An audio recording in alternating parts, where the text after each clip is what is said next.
दर्शकों नमस्कार। मेरा नाम है मनीष कुमार सिंह और आप देख रहे हैं 4 PM महाराष्ट्र। आपका स्वागत है। दोस्तों, क्या एकनाथ शिंदे की शिवसेना धीरे धीरे बीजेपी में विलीन हो जाएगी? क्या एकनाथ शिंदे की शिवसेना जो अभी गठबंधन में है, मजबूती से खड़ी है महाराष्ट्र में, क्या धीरे धीरे वो बीजेपी में समा जाएगी? ये बात इसीलिए हो रही है क्योंकि उद्धव ठाकरे की शिवसेना की तरफ से कुछ बड़े दावे कर दिए गए हैं।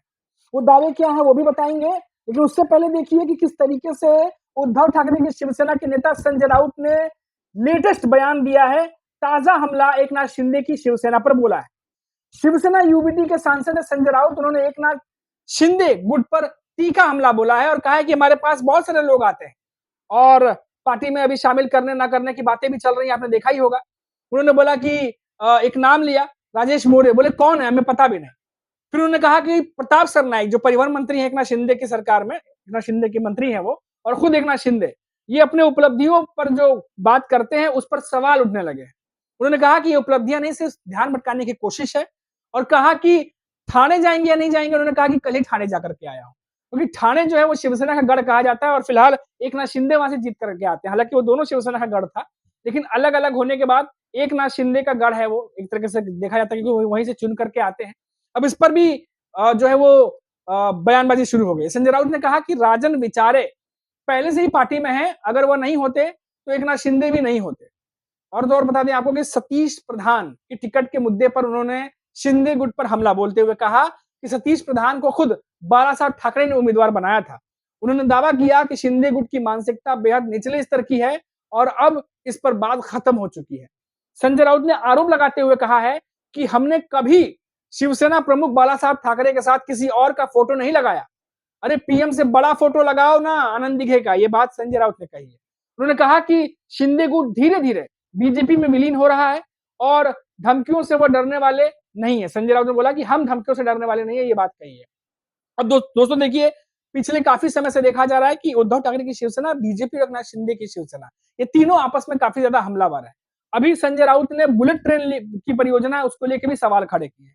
संजय राउत ने बुलेट ट्रेन, जिस पर बीजेपी अपनी पीठ थपथपाती है, बुलेट ट्रेन, उसको लेकर संजय राउत ने कई सवाल खड़े किए और कहा है कि बुलेट ट्रेन बनने दो, हमारा विरोध है, क्योंकि हमने इससे मांग कभी नहीं की थी इसकी। आपने दिल्ली से मुंबई जो है क्यों नहीं जोड़ी? सिर्फ मुंबई को गुजरात से जोड़ने की जल्दी है, ऐसा क्यों हो रहा है? मुंबई के ट्रैफिक और आधारभूत सुविधाओं पर भी उन्होंने राज्य सरकार को घेरा और पूछा कि क्या इस पर कोई जवाब है? संजय राउत ने शंभूराज देसाई पर भी निशाना साधते हुए कहा कि आप तो, अब वही जो भाषा इस्तेमाल होती है, अब उसके बाद निशाना साधा और कहा कि आनंद दिघे जैसे सम्मानित नेता के खिलाफ आंदोलन कर रहे हैं। उन्होंने बताया कि दिघे साहब ने ठाणे को चुना और महाराष्ट्र में पार्टी को मजबूत किया। अब उद्धव ठाकरे का जो दौरा है, ठाणे में जा सकते हैं, होने वाले आने वाले समय में हो सकता है कि कुछ सियासी हलचल हो। संजय राउत ने कहा कि उद्धव ठाकरे 4 अक्टूबर को पुणे और मराठवाड़ा का दौरा करेंगे। उन्होंने देवेंद्र फडणवीस और मनसे प्रमुख राज ठाकरे की मुलाकातों पर भी टिप्पणी की। अभी आपको पता ही होगा बीच में उद्धव ठाकरे और राज ठाकरे की दोनों की एक होने की खबर आ रही थी। फिर बीच में खबर आई कि देवेंद्र फडणवीस से भी राज ठाकरे की मुलाकात हुई है, तो अब इस पर रिएक्शन भी आया है। उन्होंने टिप्पणी में कहा है कि ये सिर्फ तनाव पैदा करने की कोशिश है और कुछ नहीं। बीजेपी नेताओं के बयानों पर संजय राउत ने कहा कि विधायक होने के बावजूद वे मर्यादा नहीं रखते और विधानसभा में मारपीट करते हैं। संजय राउत ने साफ किया कि वह धमकियों से डरने वाले नहीं और अपने विचार खुलकर रखेंगे। उन्होंने कहा कि बीजेपी और शिंदे गुट के नेता धीरे धीरे एक हो रहे हैं, शिवसेना यूबीटी अपने विचारों पर अडिग है। तो अब दोस्तों ये एक तरीके से बड़ा एक कह सकते हैं तीर जो है संजय राउत ने चलाया है, क्योंकि सभी को पता है कि महाराष्ट्र में शिवसेना का अपना एक मजबूत जो कह सकते हैं एक वोटर बैंक है, उनका अपना एक मजबूत जमीन है और उस मजबूत जमीन पर चाहे वो शिंदे गुट हो चाहे उद्धव ठाकरे की शिवसेना हो, ये दोनों काफी मजबूती से बैठे हुए हैं। लेकिन अगर लोगों तक ये बात जाने लगी कि एकनाथ शिंदे की शिवसेना क्या बीजेपी में मिलने जा रही है, कि ये दोनों पार्टियां एक जैसी ही हो जाएंगी आगे चल करके, ये एकनाथ शिंदे को नुकसान पहुंचा सकता है। और शायद ये बात संजय राउत जानते हैं, क्योंकि शिवसेना के कोर वोटर जो हैं, शिवसेना के जो वोटर रहे हैं, वो एकनाथ शिंदे और उद्धव ठाकरे की शिवसेना, इन दोनों नेताओं को वोट डालते हैं, दोनों पार्टियों को वोट जाता है उनका, क्योंकि शिवसेना का अपना एक वोटर बैंक है। अब नेता इधर से उधर चले गए हैं तो जाहिर सी बात है कि वोटर्स भी बटे हैं।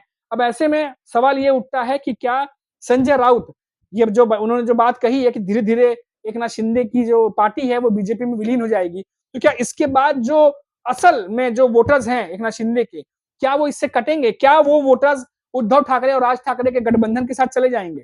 अब देखिए दोस्तों, महाराष्ट्र में लोकसभा चुनाव, विधानसभा चुनाव, ये दोनों चुनाव जब हुए थे तो वोट परसेंटेज 0.3% का कुछ मार्जिन था, बहुत ज्यादा जो है मार्जिन नहीं था वोटर्स का।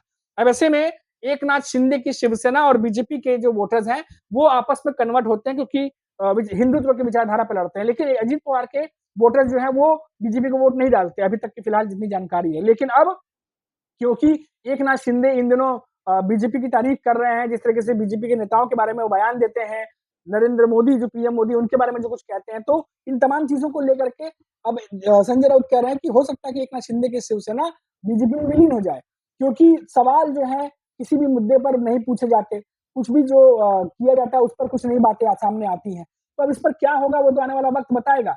लेकिन अब दोस्तों यहाँ सवाल ये उठता है कि जो निकाय चुनाव आने वाले हैं, क्या उसके मद्देनजर संजय राउत जानबूझ करके ये बयान दे रहे हैं? क्या इन बयानों से एकनाथ शिंदे को कोई फर्क पड़ेगा? यहाँ पर दोस्तों बयान से फर्क पड़ेगा या नहीं पड़ेगा, लेकिन जो जो चीज संजय राउत करना चाह रहे हैं अगर वो हो जाती है तो निश्चित तौर पर वोटर्स के मन में जरूर फर्क पड़ेगा, क्योंकि महाराष्ट्र में एक परसेप्शन कह लीजिए या हकीकत के करीब है ये बात बहुत ज्यादा, कि महाराष्ट्र में कई सारे उद्योग धंधों को बाहर ले जाया गया और उद्धव ठाकरे ने ये बातें कई बार कही है और इसके लिए पूरा का पूरा ब्लेम वो बीजेपी पर डालते रहे हैं। लोकसभा चुनाव हो, विधानसभा चुनाव हो, उन्होंने कहा कि महाराष्ट्र का वैभव गुजरात ले जाया गया, उनकी सरकार आएगी तो लूटा हुआ वैभव वापस महाराष्ट्र में लाया जाएगा। अब क्योंकि एक नाथ शिंदे खुद को असली शिवसेना बताते हैं, उद्धव ठाकरे असली शिवसेना, तो दोनों जो है हमेशा ये बातें कहते हैं और ऐसे में कोशिश ये रहती है कि जो महाराष्ट्र के मराठी वोटर है, खासतौर से शिवसेना के वोटर्स, उनको अपने साथ बना करके रखा जाए।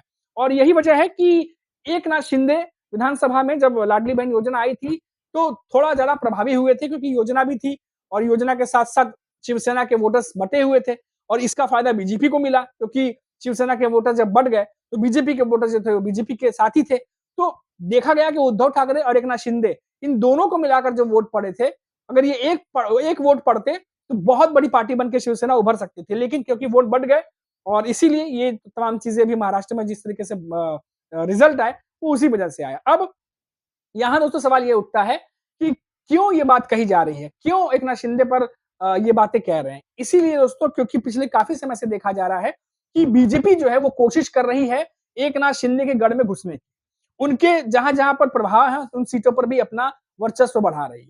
अब एक नाथ शिंदे के गढ़ में अगर बीजेपी जाती है और मान लीजिए कि कुछ सीटें जीत करके निकाल ले जाती है, बहुत ज्यादा नहीं जीतती लेकिन कुछ ले जाती है, तो भी बीजेपी फायदे में रहेगी और एक नाथ शिंदे नुकसान में रहेंगे।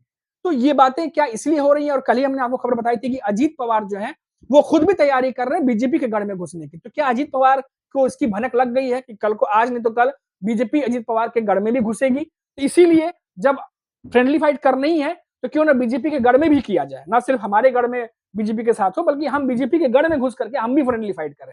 क्या ये स्ट्रेटेजी पे भी काम हो रहा है? क्या काउंटर अटैक करने की तैयारी है? ये भी ध्यान देने वाली बात होगी। तो ये पूरा गोल मटोल इस समय खिचड़ी जो है महाराष्ट्र की सियासत में बनी हुई है।